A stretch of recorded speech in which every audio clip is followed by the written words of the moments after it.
Est-ce que tu sais ce que c'est ceci? Il s'agit d'un dispositif pour injecter des médicaments en intranasal. Est-ce que tu as déjà entendu parler de ça? Pendant très longtemps, quand un enfant présentait des convulsions, la première voie qui était utilisée pour lui injecter des médicaments, c'était la voie intrarectale avec du Valium à 0,5 mg par kilo. Mais aujourd'hui, c'est plus du tout la voie qu'on doit utiliser en première intention, parce qu'il y a pas mal d'études qui ont été faites sur justement le dispositif intranasal.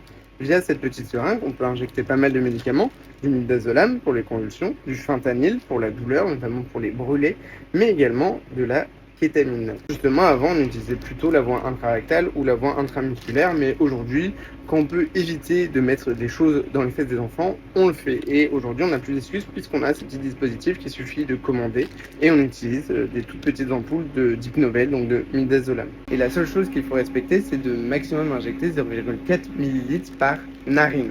C'est hyper important et il faut derrière bien mettre de l'air parce que le but c'est de créer une petite aérosolisation et encore plus fin que des micro-gouttelettes. Vraiment, il faut que ça pulvérise et que ça fasse un vrai petit spray pour que ce soit efficace. En plus de ne pas injecter en intrarectal, ce dispositif ça présente pas mal d'intérêts puisqu'il va y avoir un délai d'action qui va être très rapide, qui est qu'on ne peut pas mettre une voie veineuse rapidement, donc notamment en cas de grand brûlé, qu'on n'a pas forcément tout de suite la voie veineuse et qu'on veut vite soulager l'enfant, donc pareil pour les convulsions.